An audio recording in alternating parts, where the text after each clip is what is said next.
It's Donovan Everett from Cape Racing, and I'd just like to say it's an absolute pleasure to be involved with Intrabet and Cape Breeders in this golf day today here at Pearl Valley. It's fantastic for the industry to see all the relevant stakeholders coming down and having a good time and networking, and it's exactly what the industry needs right now in terms of moving forward and recreating some positivity to take us forward into the next year.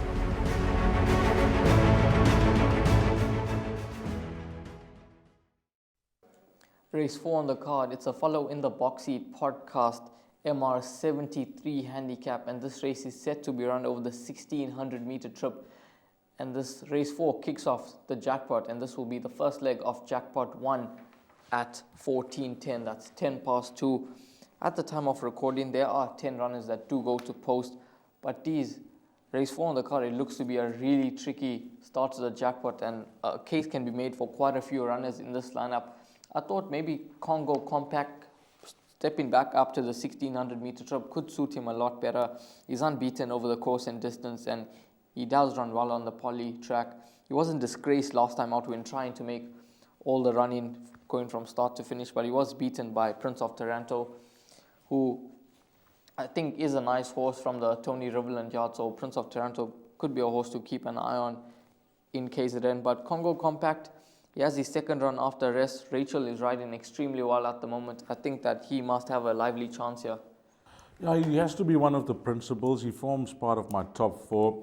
I'm going to take a big risk here. And I say a big risk because I'm going to go with the rule. There's 10 runners that go to post. And if I go, 6 runners, which I like, then I'm going to have to include the field. I'm going to go with my top 4 selections. In order of preference, I'm going 6, 9, 7, and 4, Raheel. Komoro is going to be the horse that I'm going to go with, and I think will represent the value as well. After his last start over 1400 meters, he's a horse that I penciled in as one to follow next time out, especially if they put him over a bit further and they go 1600 meters. I pulled out his pedigree, and the dam actually won 3 times in state 1600, and the siblings have all won from 5 furlongs to 2,000 meters. So nice galloping weight, 54.5 kgs. Number 9, Give Me a Rainbow. At first glance, you'd think this is too far for him. 1,000 to 1,400 meters, that's his chop. But then when you look at his pedigree, son of Gimme the Green Light, the dam actually won 5 times, and she won her races from a mile up to 1,800 meters. So I think this could be a smart move from the yard. Now that he's performed well and always running on over shorter 1,400, 1,200 meters, I'll give it a nice patient ride. If he sees out the distance, the type of horse that could make his presence felt here. 7, Roy's Command, I agree with you, has to be respected. And then horse number 4, you touched on, Congo Compact. So that's going to be my top 4, and that's going to be the play for jackpot 1. Place accumulator, you want to include if I say include 4 horses, I'm hoping to treble up then. That's the one I'm going to play. If I'm putting 4 horses in, then you want to double up or treble up at worst. At worst, double up. Treble up is the bonus. But for the jackpot 1 and the pick 6, I'm going to go 6, 9, 7, and 4. I'm glad you mentioned the 9, Give Me a Rainbow, because this race, there seems to be a lot of pace, and I think that's also going to play into his hands because, as you mentioned, he's a horse that loves to run on, and he's been running on strongly over a lot shorter than this. So as you mentioned, it could be a very smart move from the stable to put him over 1600. And then one more horse that I want to get your thoughts on is the 2, Banzai Pipeline. Now, I know he does have 61.5 on his back, but he's a horse that has performed well on the poly track. And what do you make of his chances?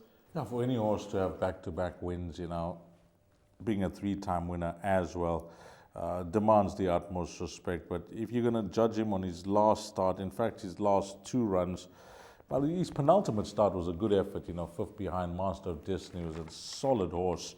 And if I come back to your first choice, Congo Compact, behind Prince of Taranto, Master of Destiny was actually in that race coming out to win again. So you can make a case for number 2, Banzai Pipeline.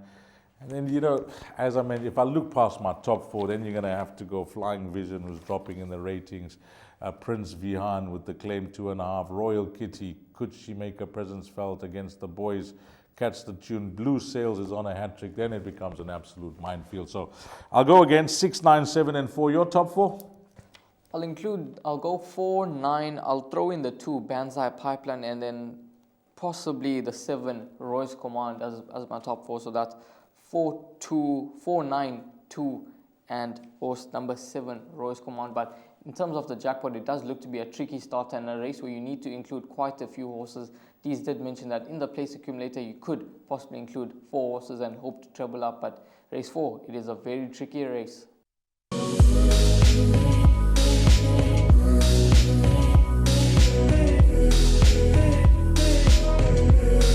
I bet with Interbet only. They're a fantastic site. I've never had any issues with them. They are very professional. There's never a problem. You deposit money, 2 seconds later it's in your account. You withdraw, which I do very occasionally, and I believe it's also 2 seconds it's in your account.